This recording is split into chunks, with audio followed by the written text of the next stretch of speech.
Hello friends, I am Akanksha. Welcome to my channel. आज हम आप लोगों को विशेषण के बारे में सिखाएंगे, तो आइए सीखते हैं। विशेषण यानी कि विशेष, विशेषण का अगर संयुक्त करें विशेष धन ला, यानी कि विशेष माने विशेषता, यानी किसी की विशेषता बताना। किसकी विशेषता बताना? संज्ञा अथवा सर्वनाम की। तो जो शब्द संज्ञा अथवा सर्वनाम की विशेषता बताते हैं, विशेषता किससे बना? विशेष से। तो विशेषता बताते हैं, उन शब्दों को विशेषण कहते हैं। इसको हम एग्जाम्पल से समझते हैं। जैसे हमने एक एग्जाम्पल लिया, राधा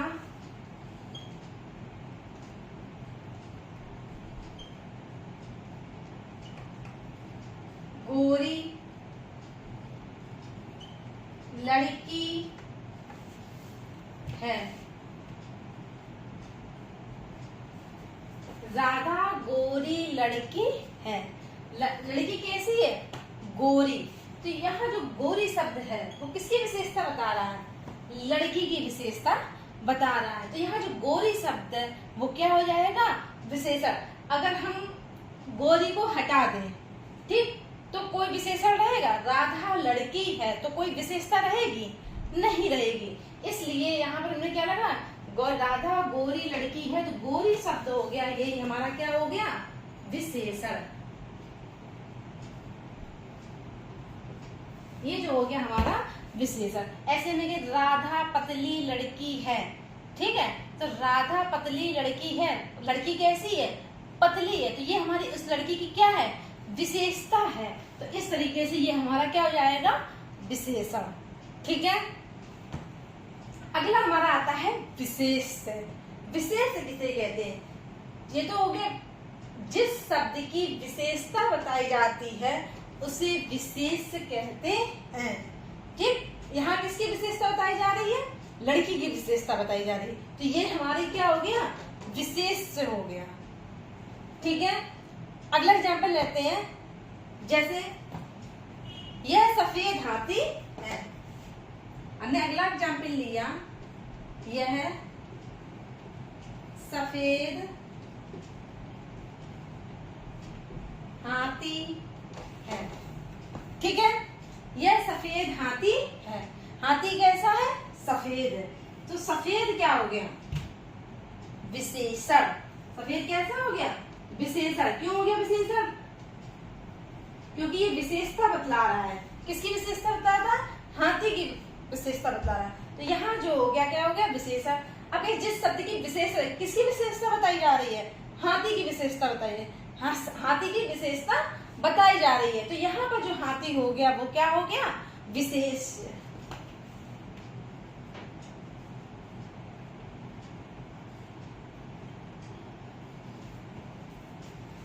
ठीक है। अगला हमारा है प्रविशेषण। प्रविशेषण। प्रविशेषण मतलब होता है विशेषण की भी विशेषता बताए। जो विशेषण की भी विशेषता बताए उसे हम प्रविशेषण कहते हैं। इसको एग्जाम्पल से समझते हैं। हमने लिया, सचिन अत्यंत बुद्धिमान बालक है। ठीक है, सचिन कैसा बालक है? बुद्धिमान बालक है। तो यहाँ जो बुद्धिमान क्या है, क्या बताई जा रही है? कैसा बालक है? विशेषता बताई जा रही है कि ये बुद्धिमान बालक है। तो ये बुद्धिमान जो हो गया वो हमारा क्या हो गया? विशेषण।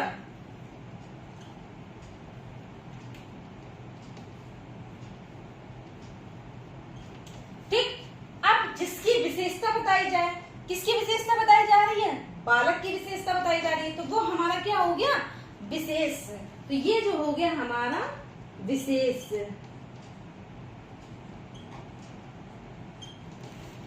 ठीक। अब क्या कह रहे हैं? विशेषण की भी विशेषता बताने वाला, यानी विशेषण क्या है? बुद्धिमान। इसकी विशेषता क्या बताई जा रही है? अत्यंत। क्या बताई जा रही है? अत्यंत। तो जो अत्यंत विशेषण की भी विशेषता बताए उसे हम क्या कहेंगे? प्रविशेषण। प्रविशेषण। तो ये जो हमारा हो गया प्रविशेषण। यह बहुत ऊंचा पहाड़ है। अगला एग्जाम्पल कैसा पहाड़ है? ऊंचा पहाड़ है। तो ये जो हमारा क्या हो गया? विशेषण। प्रश्न किया तो हमारा क्या निकल आया? विशेषण। कैसा पहाड़ है? ऊंचा पहाड़ है। तो ये जो हो गया हमारा कैसा है? विशेषण हो गया। अब जिसकी विशेषता बताई जाए, पहाड़ की विशेषता कैसी है? ऊंची है। तो ये जो हो गया हमारा क्या हो गया? विशेष। जिसकी विशेषता बताई जाए, पहाड़ की विशेषता हो गई विशेष। अब जो विशेषण की भी विशेषता बताए, ऊंचा कौन है? बहुत ऊंचा। ऊंचा क्या था? विशेषण, और ऊंचा उसमें क्या लग गया? बहुत। जो विशेषण की भी विशेषता बताए तो वो हो गया हमारा प्रविशेषण। प्रविशेषण। ठीक। अगला हमारा है मोहन बहुत अच्छा लड़का है। ठीक। तो कैसा लड़का है? अच्छा लड़का है। तो ये जो हमारा क्या हो गया? विशेषण। जो विशेषता बताए किसकी? संज्ञा या सर्वनाम की। तो ये हमारा हो गया विशेषण। लड़का क्या हो गया? विशेष, जिसकी विशेषता बताई जाए। अब विशेषण की विशेषता कैसी है? बहुत अच्छा। तो ये हमारा हो गया प्रविशेषण।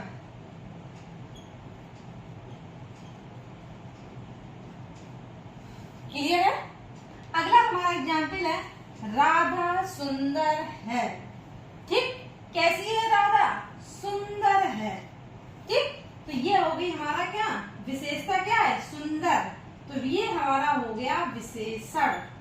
ठीक। और राधा, और किसकी विशेषता बताई जा रही है? राधा की विशेषता बताई जा रही है। तो ये जो हमारा हो गया, ये हमारा हो गया विशेष। ठीक। जिसकी विशेषता बताई जाए, किसकी विशेषता बताई जा रही है? राधा की विशेषता बताई जा रही है। तो यहाँ राधा हो गया विशेष। गाय हरी घास खाती है। गाय कैसी घास खाती है? हरी घास खाती है। हरी शब्द हो गया हमारा विशेषण। ठीक है। घास खाती है, घास क्या हो गया? विशेष। तो इस तरीके से हम विशेषण, विशेष और प्रविशेषण, विशेषण के भेद, विशेषण के 4 भेद होते हैं। पहला गुणवाचक विशेषण, दूसरा संख्यावाचक विशेषण, तीसरा परिमाणवाचक विशेषण और चौथा है सार्वनामिक विशेषण। गुणवाचक विशेषण, विशेषण के 4 भेद। गुणवाचक विशेषण, गुणवाचक विशेषण में क्या होता है? गुणवाचक विशेषण में गुण, दोष, रंग, आकार के बारे में बात की जाती है। संख्यावाचक में क्या होता है? संख्या का बोध होता है। परिमाणवाचक में क्या होता है? परिमाण तौल का बोध होता है। सार्वनामिक विशेषण में क्या होता है? सर्वनाम शब्द संज्ञा के पहले आते हैं तो उन्हें हम क्या कहेंगे? सार्वनामिक विशेषण। फिर संख्यावाचक विशेषण के भी 2 भाग हो गए। पहला है निश्चित संख्यावाचक विशेषण, दूसरा है अनिश्चित संख्यावाचक विशेषण।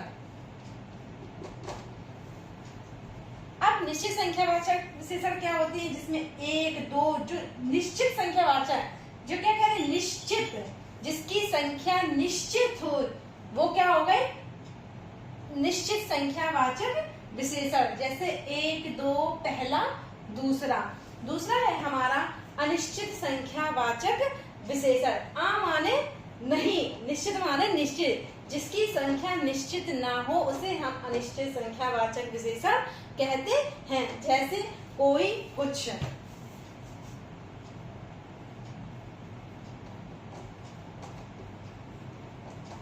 ठीक है। अब निश्चित संख्यावाचक विशेषण को भी हम 5 भागों में बांट सकते हैं। पहला है गणना बोधक, दूसरा है क्रम बोधक, तीसरा है आवृत्ति बोधक, चौथा है समुदाय बोधक और 5वां है प्रत्येक बोधक। अब निश्चित संख्यावाचक गणनाबोधक में क्या होता है, जिससे गणना का ज्ञान हो, वो होता है हमारा गणनावाचक विशेषण। क्रमबोधक में क्या होता है, क्रम का ज्ञान होता है। आवृत्ति बोधक में आवृत्ति का ज्ञान होता है। समुदाय बोधक में समुदाय का बोध होता है। प्रत्येक बोधक में प्रत्येक संख्या का बोध होता है। पहला हमारा है गुणवाचक विशेषण। नाम से ही स्पष्ट हो रहा है, गुण, गुण या दोष, जो उसमें जिसमें या गुण हो, अच्छे भी गुण हो सकते हैं और बुरे भी गुण हो सकते हैं। तो देखिए इसमें क्या है, जो शब्द संज्ञा या सर्वनाम के, किसके, संज्ञा या सर्वनाम के, गुण, दोष, दशा, रूप, रंग, आकार आदि का बोध कराते हैं, बोध मतलब ज्ञान कराते हैं, तो उन्हें गुणवाचक विशेषण कहते हैं। जैसे गुण, ठीक, गुण हमने एग्जाम्पल लिया, वे विद्वान व्यक्ति हैं, ठीक है, तो यहाँ विद्वान क्या हो गया, एक गुण हो गया। श्यामा शांत स्वभाव की लड़की है, तो शांत स्वभाव क्या हो गया, एक गुण हो गया। या वह एक ईमानदार लड़का है, तो यह ईमानदारी क्या हो गई, एक गुण हो गया। तो यहाँ पर क्या होगा, गुणवाचक विशेषण।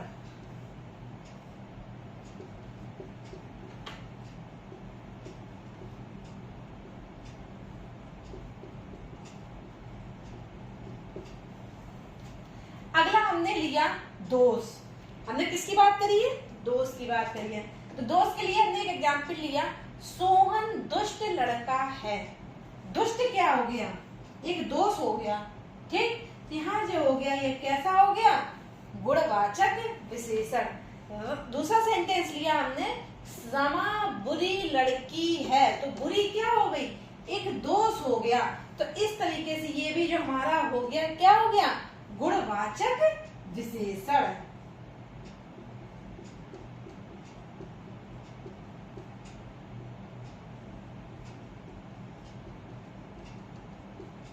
ठीक है।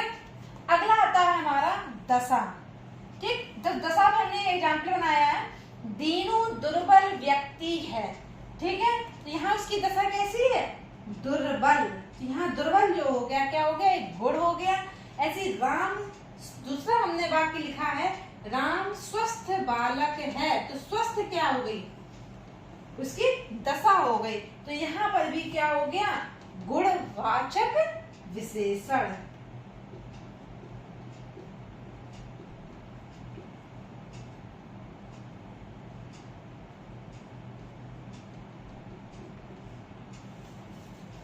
ठीक है।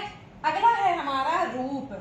रूप पे हमने बनाया, वह बहुत ही सुंदर लड़की है। लड़की कैसी है, सुंदर है। तो यहाँ सुंदर जो है वो रूप की बात करी जा रही है, तो यहाँ पर भी क्या हो जाएगा, गुणवाचक विशेषण।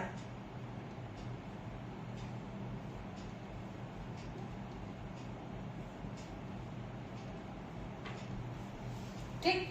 अगला हमने लिया है रंग। रंग की बात हो रही है, ठीक है। तो रंग का हमने एग्जाम्पल लिया, श्याम हरी कमीज पहने हैं। कैसी पहने हैं, हरी। तो यहाँ किसकी बात हो रही है, हरी कमीज की बात हो रही। तो यह यहाँ हो गया हरा रंग की बात। ललिता लाल फ्रॉक पहने हैं, तो यहाँ लाल कैसी फ्रॉक पहने हैं, लाल फ्रॉक पहने। तो यहाँ लाल रंग हो गया। यह तीसरा वाक्य हमने लिखा है, यह गाय काली है। कैसी गाय है, काले रंग की है। तो यहाँ जो है हमने रंग का विवरण किया। तो ये हमारी तीनों चीजें कैसी हो गई, गुणवाचक विशेषण।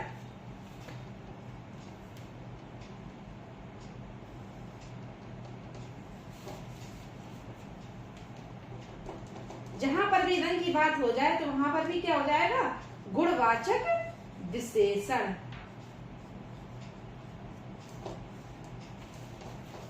ठीक है। अगला हमारा है आकार। आकार में वह लंबी लड़की इधर आ रही है। कैसी लड़की है, लंबी लड़की। आकार की बात हो रही है। जहां पर भी आकार, चौड़ा, पतला, नुकीला, किसी की भी बात की जाए वहां पर क्या हो जाएगा, गुणवाचक विशेषण।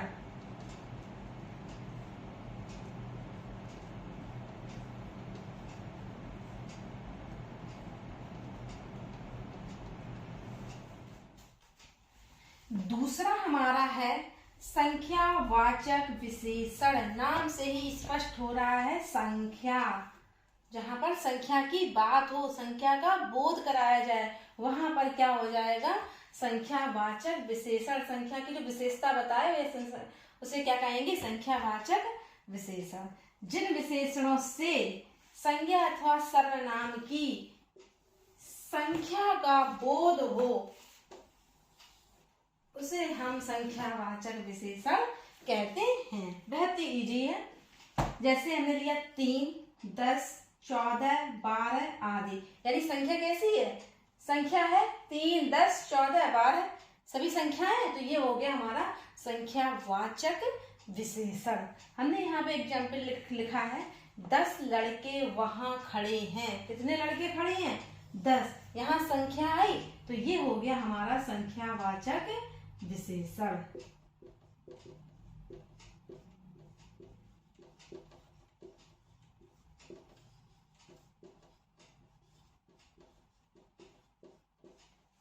ठीक, अगला है मुझे 5 रुपए दीजिए। यहाँ जो 5 है वो क्या है, संख्यावाचक विशेषण। यहाँ संख्या कितनी दे रहे हैं, संख्यावाचक विशेषण। यहाँ 5 संख्या दे रहे हैं, 5 रुपए, यानी कि 5 संख्यावाचक। यहाँ संख्या कितनी दे रही है, 5 दे रहे हैं, तो यहाँ हो गया संख्यावाचक विशेषण। अब देखो संख्यावाचक विशेषण कितने होते हैं, 2 प्रकार के होते हैं। पहला है निश्चित संख्यावाचक विशेषण।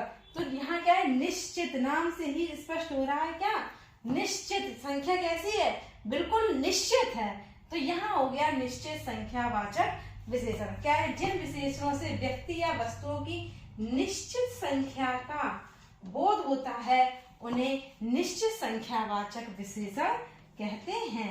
जैसे पहला, दूसरा, तिगुना, हर वर्ष, प्रत्येक, यानी कि क्या कर दिया गया है, निश्चित कर दिया गया है, और ये हो गया हमारा निश्चित संख्यावाचक।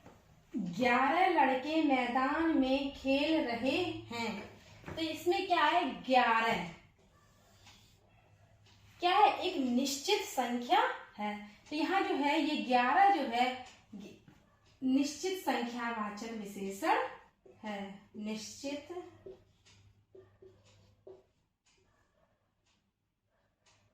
संख्या वाचक विशेषण।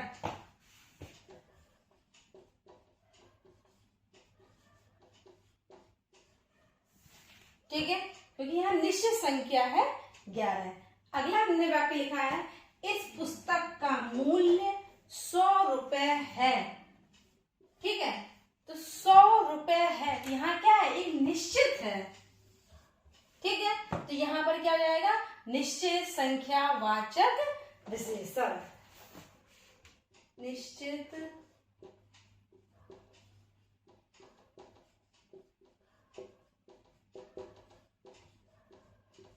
संख्यावाचक विशेषण। ठीक, अब निश्चित संख्यावाचक विशेषण जो होते हैं वो 5 प्रकार के होते हैं। कौन कौन से होते हैं, पहला है गणना बोधक निश्चित संख्यावाचक विशेषण। नाम से ही स्पष्ट हो रहा है जिससे गणना का ज्ञान हो, वो होता है हमारा गणना बोधक निश्चित संख्यावाची विशेषण। जैसे 1 और 2, इसकी हम गणना करें। अब गणना बोधक विशेषण भी जो होता है वो 2 प्रकार का होता है। पहला होता है पूर्णांक वाचक, दूसरा होता है अपूर्णांक वाचक। पूर्णांक वाचक मतलब हो गया जो पूर्ण हो, 1, 2, 3, 4, यानी कि ये कैसे हैं, सभी पूर्ण हैं। तो ये हो गया हमारा पूर्णांक वाचक गणना बोधक विशेषण। और अपूर्णांक जो पौन, सवा, डेढ़ इत्यादि, जो जिनकी संख्याएं दशमलव में होती हैं, जैसे दशम 2 भाग देने पर जो दशमलव आते हैं 23.33, जो दशमलव में संख्या होती हैं वो होती हैं हमारी अपूर्णांक, जैसे पौन, सवा, डेढ़ इत्यादि। अगला हमारा है क्रम बोधक। क्रम बोधक में क्या होता है, जिससे क्रम का ज्ञान हो, जैसे पहला चौथा, जैसे रमेश ने कक्षा में पहला स्थान प्राप्त किया, तो एक क्रम का ज्ञान हो रहा है। तो ये यहाँ क्या हो गया, पहला जो हो गया वो क्रम बोधक गणना बोधक विशेषण है। ठीक, क्रम बोधक निश्चित संख्यावाचक विशेषण है। ठीक, अब आता है तीसरा है आवृत्ति बोधक, जिनसे आवृत्ति का ज्ञान हो, जैसे दुगना तिगुना चौगुना। जैसे हमें सफलता के लिए, सफलता प्राप्त करने के लिए दुगना प्रयास करना चाहिए। तो यहाँ जो दुगना हो गया वो हो गया हमारा आवृत्ति बोधक।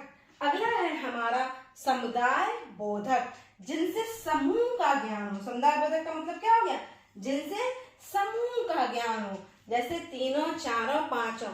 तो हमने इसमें एक एग्जाम्पल लिया, पांचों बहनें अपने मायके जा रही हैं। तो पांचों बहनें जो हो गया वो पांचों में क्या हो गया, समुदाय बोधक। ई है हमारा प्रत्येक बोधक। ठीक है, प्रत्येक बोधक, इसमें क्या होता है, जिनसे किसी समुदाय में प्रत्येक का ज्ञान हो, वो होता है प्रत्येक बोधक संख्यावाची विशेषण।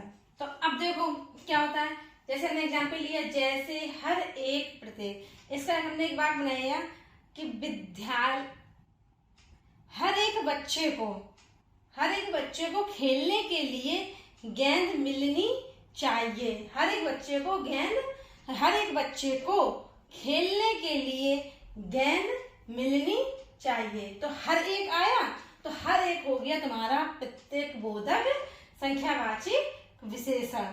अगला आता है तुम्हारा अनिश्चित संख्यावाचक विशेषण। अनिश्चित, आ माने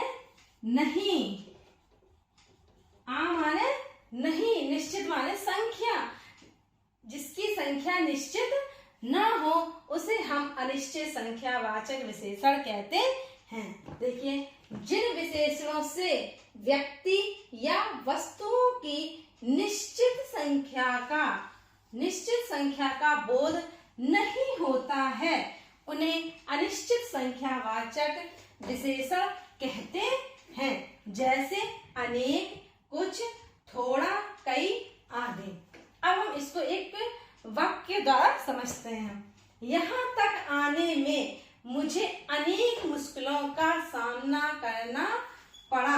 मतलब कितनी, कोई निश्चित संख्या नहीं है, कैसी है, अनिश्चित।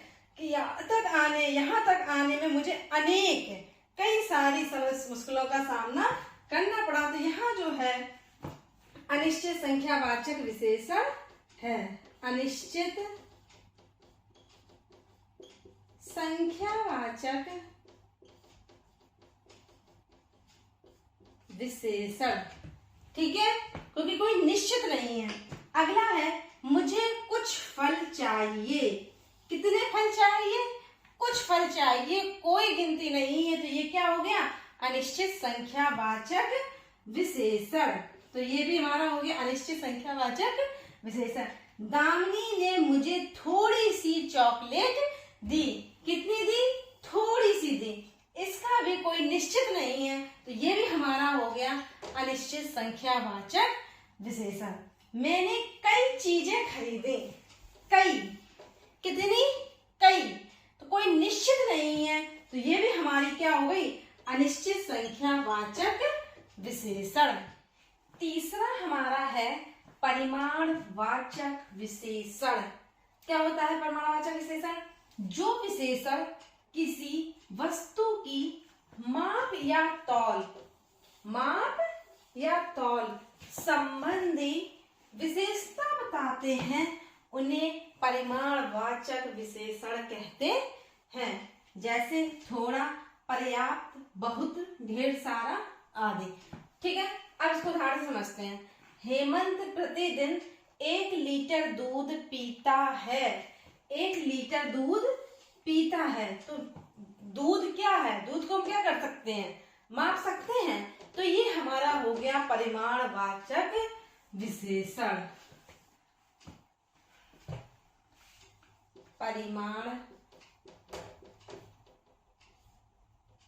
वाचक विशेषण। अगला है हमारा थोड़े चावल लाया हूं। जो थोड़े है, ठीक है, क्या करें, थोड़े चावल लाया हूं किसी वजह, तो ये क्या कर सकते हैं, माप या तौल संबंधी विशेषण बताते हैं, यानी कि थोड़े चावल को क्या कर सकते हैं, तौल सकते हैं। तो यहाँ भी हो जाएगा हमारा परिमाणवाचक विशेषण। परिमाणवाचक विशेषण दो प्रकार का होता है, ठीक है, कौन कौन से, एक निश्चित परिमाणवाचक विशेषण, दूसरा होता है अनिश्चित परिमाणवाचक विशेषण।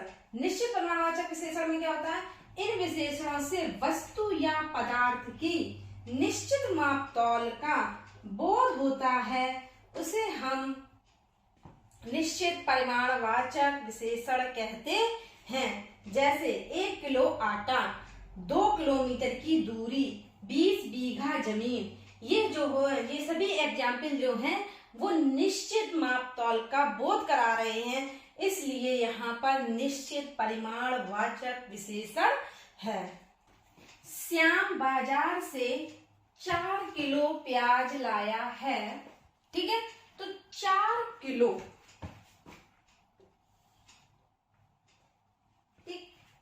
4 किलो प्याज लाया है, यानी 4 किलो क्या एक निश्चित है, ठीक, और प्याज को क्या किया उसने, तौल के ही तो लाया है, तो ये हो गया निश्चित परिमाणवाचक विशेषण। क्या हो गया 4 किलो, निश्चित परिमाणवाचक विशेषण। प्याज क्या है हमारा विशेष है, ठीक है, तो 4 किलो हो गया हमारा निश्चित परिमाणवाचक विशेषण। अगला है हमारा 2 मीटर कपड़े से सचिन की कमीज बन जाएगी। 2 मीटर, ठीक है, कपड़ा हमारा क्या है, विशेष, 2 मीटर क्या है, निश्चित है, यानी कपड़े को क्या कर सकते हैं, कपड़े को क्या किया गया, मापा गया है, तभी तो हम उसकी कमीज बना पाएंगे। तो 2 मीटर, तो यहाँ भी क्या हो गया, माप तौल का प्रयोग किया गया, तो यहाँ पर भी क्या हो गया, निश्चित परिमाणवाचक विशेषण। निश्चित परिमाणवाचक विशेषण, ठीक है। अगला हमारा है अनिश्चित परिमाणवाचक विशेषण, ठीक है।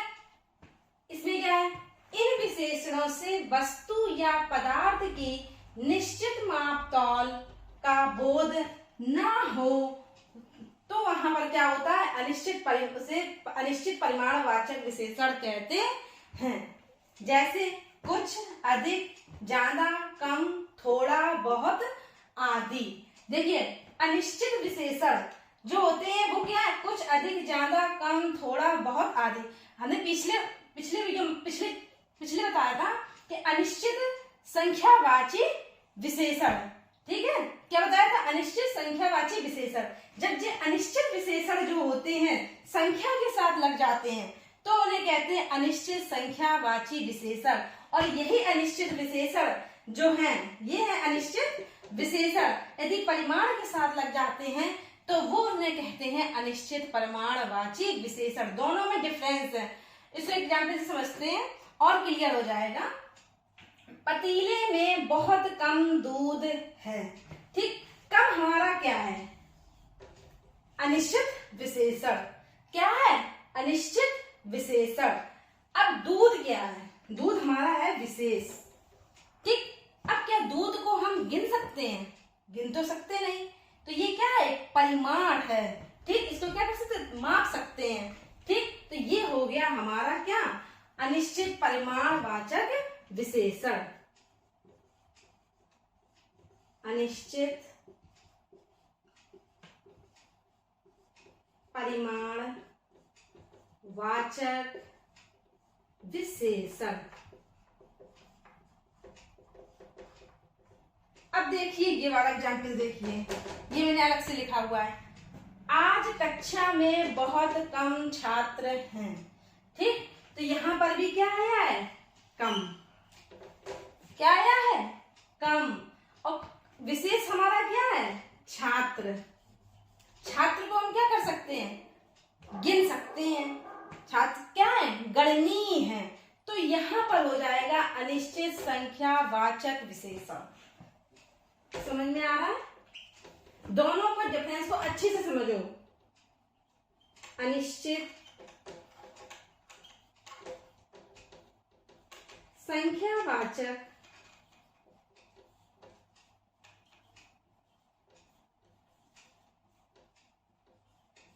विशेषण, यही अनिश्चित विशेषण यदि संख्या के साथ लग जाते हैं तो उन्हें कहते हैं अनिश्चित संख्यावाचक विशेषण, और यही अनिश्चित विशेषण अगर यदि परिमाण के साथ लग जाते हैं तो उन्हें हम क्या कहते हैं? अनिश्चित परिमाणवाचक विशेषण।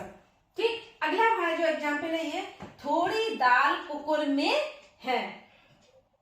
ठीक, थोड़ी हमारा क्या है? अनिश्चित विशेषण। क्या है? अनिश्चित विशेषण। अब दाल हमारी क्या है? दाल है हमारी विशेष। तो क्या दाल को गिना जा सकता है? गिनने युक्त है नहीं, गणनीय तो है नहीं। तो ये होगी हमारी क्या? परिमाणवाचक अनिश्चित। थोड़ा क्या है? अनिश्चित है। तो ये हो गया अनिश्चित परिमाणवाचक विशेषण।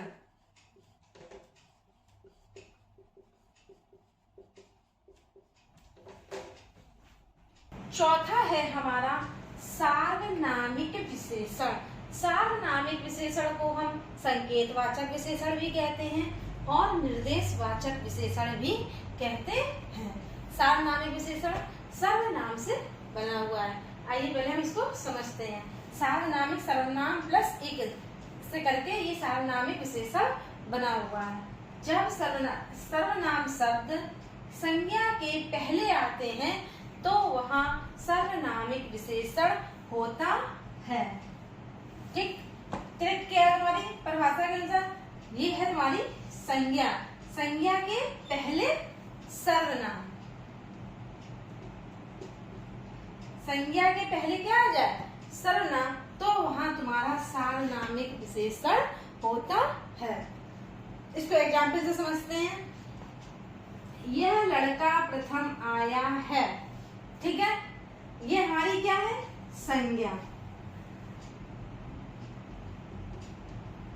क्या है? संज्ञा। संज्ञा से पहले क्या आ गया तुम्हारा? सर्वनाम। क्या आ गया? सर्वनाम। तो ये तुम्हारा हो गया सार्वनामिक विशेषण। क्या हो गया? सार्वनामिक विशेषण।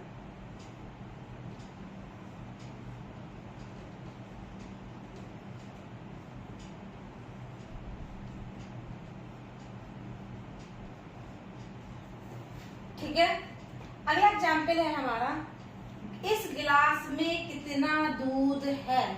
ठीक, तो यहाँ जो ये गिलास है ये हमारी क्या है? संज्ञा।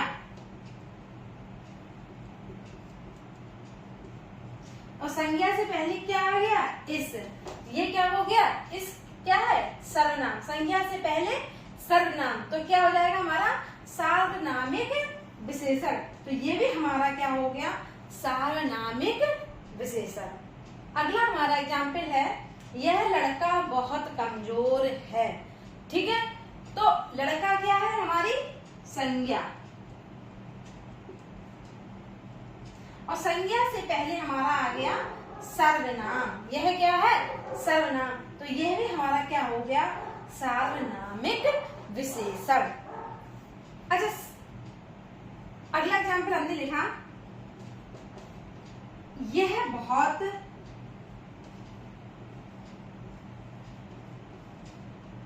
कमजोर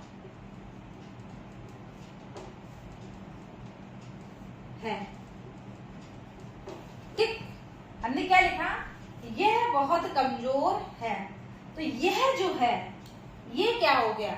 ये तुम्हारा हो गया सर्वनाम। देखो, सार्वनामिक विशेषण और सर्वनाम में डिफरेंस समझो। यदि देखो यह जो यह है वो किसके स्थान पर प्रयुक्त हो रहा है? संज्ञा के स्थान पर। किसके स्थान पर हो रहा है प्रयुक्त? संज्ञा के स्थान पर। तो ये हमारा हो जाएगा सर्वनाम। क्या हो जाएगा? सर्वनाम। और संज्ञा के पहले सर्वनाम आ जाए तो वो हो जाता है सर्वनामिक विशेषण। इन दोनों में यह डिफरेंस है, ठीक है। अगर संज्ञा के पहले सर्वनाम आ जाए तो सार्वनामिक विशेषण, और अगर संज्ञा को हटा दिया जाए, हमने क्या किया, संज्ञा को क्या कर दिया, हटा दिया, तो यह है वो किसके स्थान पर आ गया, संज्ञा के स्थान पर आ गया। तो जो यह संज्ञा के स्थान पर आ गया तो यह जो हो गया वो हो गया सर्वनाम। विशेषणों की तुलना, ठीक है। अब हम क्या कर रहे हैं कि विशेषण है और विशेषणों की हम क्या कर रहे हैं, तुलना। तो क्या है इसके अंदर, दो प्राणियों या वस्तुओं के गुण अवगुणों के मिलान को हम तुलना कहते हैं। देखो दो वस्तुएं, ठीक, एक ये वस्तु या एक ये वस्तु, ठीक, या दो प्राणियों या एक प्राणी ये मान लो, एक प्राणी ये मान लो, ये इनके गुण होंगे, ठीक, इनके कुछ गुण होंगे, कुछ अवगुण होंगे, इन्हीं को जो मिलान किया जाएगा उसे हम तुलना कहते हैं, ठीक है। तो इसको क्या कहेंगे, तुलना, ठीक। अब आता है तुलना के आधार पर विशेषण की तीन अवस्था होती हैं। कौन कौन सी? एक तो मूलावस्था जिसको अंग्रेजी में हम पॉजिटिव डिग्री कहते हैं, दूसरी है उत्तरावस्था जिसको अंग्रेजी में हम कंपैरेटिव डिग्री कहते हैं, और तीसरा में है उत्तमावस्था जिसको अंग्रेजी में हम सुपरलेटिव डिग्री कहते हैं। अब मूलावस्था हमें आती है, क्या था, इसमें किसी व्यक्ति या वस्तु की सामान्य विशेषता बताई जाती है। इसमें किसी व्यक्ति या वस्तु की सामान्य विशेषता बताई जाती है। जैसे दीपिका लंबी है, तो लंबी जो है उसकी क्या है, विशेषता है, तो यही उसकी क्या हो जाएगी, मूल अवस्था, ठीक है। अगला हमारा आता है उत्तरावस्था। उत्तरावस्था में क्या होता है, दो प्राणियों, ठीक है, या वस्तुओं की परस्पर तुलना में, जब हम परस्पर तुलना करेंगे दो प्राणियों में या दो वस्तुओं में, हम जब तुलना करेंगे तो एक क्या होगा, एक की होगी क्या, अधिकता, तो दूसरा का एक क्या होगा, अधिक, तो दूसरा क्या हो जाएगा, न्यून, या यदि दूसरा अधिक हो जाएगा तो ये कैसा हो जाएगा, न्यून हो जाएगा। तो एक परस्पर तुलना में एक की क्या होती है, अधिकता होती है, तथा दूसरे की न्यूनता बताई जाती है, तो इससे हम कहते हैं उत्तरावस्था। जैसे हमने एग्जाम्पल लिया है, ललिता ममता से अधिक लंबी है, यानी ललिता कैसी है, वो अधिक लंबी है। किससे लंबी है, अधिक लंबी, ममता से है, तो एक की तो अधिकता हो गई, दूसरे की क्या हो गई, न्यूनता हो गई। तो यहाँ जो अधिक लंबी है ये हो गई हमारी उत्तरावस्था। ये जो हमारी थी क्या थी, मूलावस्था।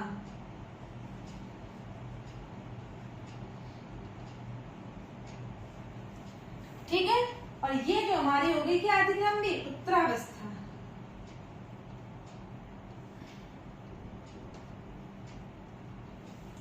ठीक, अगला है हमारा उत्तमावस्था, सुपरलेटिव डिग्री। इसमें क्या होता है, इसमें दो से अधिक प्राणियों या वस्तुओं की तुलना करके किसी एक को सबसे अधिक, किसी एक को सबसे अधिक या न्यून बताया जाता है।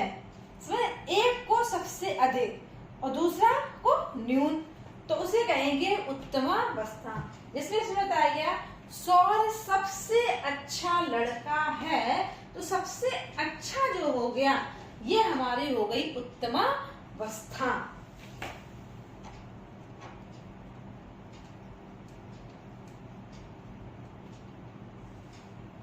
उत्तमावस्था। तुलनात्मक विशेषता को स्पष्ट करने के लिए, किसको, तुलनात्मक विशेषता को स्पष्ट करने के लिए तर और तम प्रत्यय लगाकर विशेषणों की रचना की जाती है। कैसे, देखो, अधिक, हमारी मूल अवस्था क्या है, अधिक, इसमें हमने क्या जोड़ दिया, तर, तो हमारी उत्तमावस्था बन गई अधिकतर, और इसमें हमने क्या जोड़ दिया, तम प्रत्यय, तो यह क्या बन गई, अधिकतम। तो ये हमारी हो गई उत्तमावस्था। इसी तरह से ये शब्द है प्रिय, प्रिय में तर शब्द जोड़ा हमने, तो क्या बन गया, प्रियतर। तो ये हमारी हो गई उत्तमावस्था, और इसमें क्या जोड़ दिया, तम जोड़ दिया, तो ये हमारी क्या हो गई, उत्तमावस्था।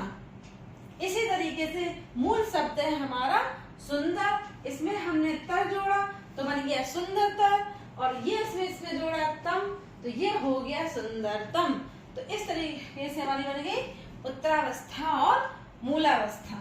मूल शब्द है हमारा कठोर, कठोर में तर जुड़ गया और इसमें क्या जुड़ गया, तम।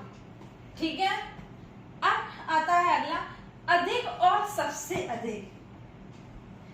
अधिक और सबसे अधिक शब्दों का प्रयोग करके उत्तरावस्था और उत्तमावस्था के रूप बनाए जाते हैं।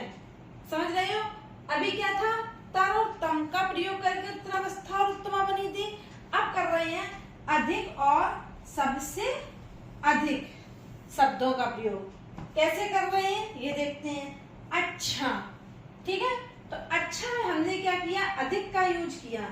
ठीक, अधिक का प्रयोग किया तो क्या बन गई, उत्तरावस्था, अधिक अच्छा। ठीक, और इसमें हमने क्या किया, सबसे अच्छा, अधिक अच्छा, सबसे अच्छा, तो ये जुड़ गया सबसे, तो ये बन गई उत्तमावस्था।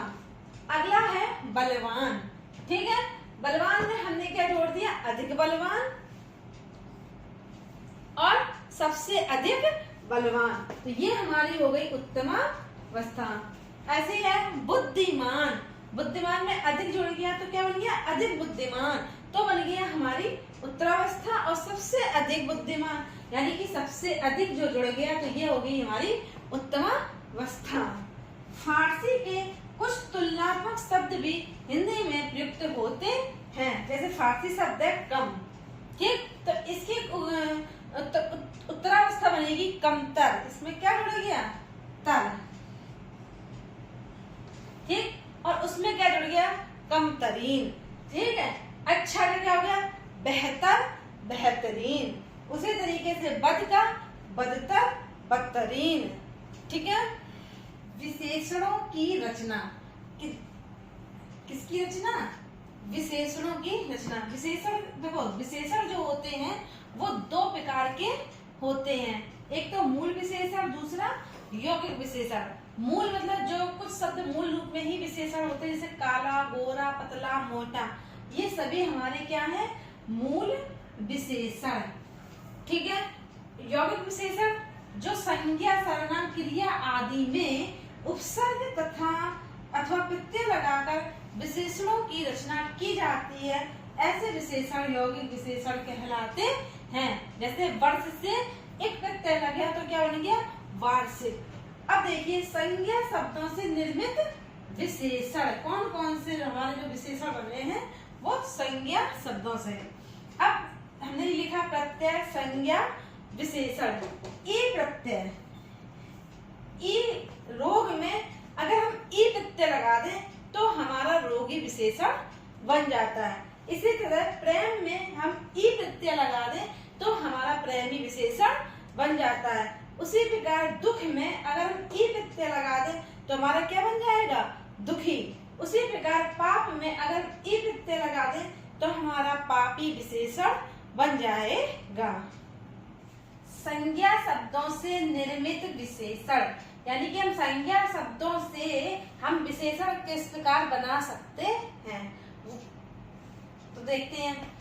हमें क्या बनाना है, विशेषण। किसकी सहायता से, हम एक प्रत्यय की सहायता से हम विशेषण बना सकते हैं। कैसे बना सकते हैं, अर्थ में अगर एक प्रत्यय जोड़े तो हमारा विशेषण बन जाएगा आर्थिक। इसी तरीके से परिवार में हम अगर एक प्रत्यय जोड़े तो हमारा बन जाएगा विशेषण पारिवारिक। इसी तरीके से हम विचार में जोड़े तो हमारा विशेषण बन जाएगा वैचारिक। इसी तरीके से आत्मा में एक प्रत्यय जोड़े तो हमारा विशेषण बन जाएगा आत्मिक। ठीक है, एक तो ये तरीका हो गया। दूसरा क्या तरीका है, अगर हम संज्ञा में ईया प्रत्यय जोड़ दें तो भी हमारा ये विशेषण बन जाएगा। जैसे हमने मुंबई में ईया प्रत्यय जोड़ा, क्या जोड़ा? ईया, तो हमारा क्या बन गया? मुंबईया। जयपुर में हमने ईया प्रत्यय जोड़ा तो क्या बन गया? जयपुरिया। ठीक है, अब हमें क्या करते हैं कि अगला विशेषण बनाने के लिए हम क्या करते हैं, ई प्रत्यय की मदद लेते हैं। तो राष्ट्र में हमने अगर ई प्रत्यय जोड़ा तो हमारा क्या बन गया? राष्ट्रीय। ई संघ में ई प्रत्यय जोड़ा तो हमारा क्या बन गया? संघीय। और जाति में ई प्रत्यय जोड़ा तो क्या बन गया? जातीय। तो इस तरीके से हमारा बन गया विशेषण। अब हम इला प्रत्यय की सहायता से विशेषण बनाएंगे। रस में अगर हम इला प्रत्यय जोड़ दें तो हमारा क्या बन जाएगा? रसीला। इसी तरीके से गर्भ में हम इला प्रत्यय जोड़ दें तो हमारा विशेषण बन जाएगा गर्वीला। इसी तरीके से जोश में हम इला प्रत्यय जोड़े तो हमारा क्या बन जाएगा? जोशीला। अब अगर हम संज्ञा में आ प्रत्यय जोड़े तो हमारा क्या बन जाएगा? भूख में हमने आ प्रत्यय जोड़ा तो हमारा क्या विशेषण बन गया? भूखा। सर्वनाम शब्दों से निर्मित विशेषण। सर्वनाम से हमें क्या बनाना है? विशेषण। यहाँ मैंने सर्वनाम लिखा है मैं का विशेषण क्या हो गया? मेरा। तुम का तुम्हारा। जो का जैसा। यह का ऐसा। कौन का कैसा। वह का वैसा। तो ये जो हमारे थे सारे सर्वनाम थे और इससे हमारे क्या बन गए? विशेषण। अब है हमारा अव्यय शब्दों से निर्मित विशेषण। के अव्यय से शब्दों से निर्मित कैसे विशेषण बनते हैं? देखिए आगे ये है हमारा अव्यय, इसका विशेषण क्या बन गया? अगला। बाहर का बाहरी। भीतर का भीतरी। पीछे का पिछला। नीचे का निचला। क्रिया शब्दों से निर्मित विशेषण। अब हमें क्या करना है? क्रिया से विशेषण बनाना है। जैसे खाना है, खाना हमारी क्या है? क्रिया है। इसका विशेषण क्या बन जाएगा? खाऊ। इसी तरीके से तैरना हमारी क्या है? क्रिया है, इसका विशेषण बन जाएगा तैराक। सड़ना हमारी क्रिया है, इसका विशेषण बन जाएगा सड़ियल। उड़ना क्रिया है, इसका विशेषण बनेगा उड़ाका। लड़ना क्या है? क्रिया है, उसका विशेषण बनेगा लड़ाका। टिकना हमारी क्रिया है और इसका विशेषण क्या बनेगा? टिकाऊ। उसी प्रकार भागना का भगौड़ा। दिखना का दिखाऊ। पीना का पियक्कड़। बेचना का बिकाऊ। तो इस तरीके से क्रिया शब्दों से हम विशेषण बना सकते हैं।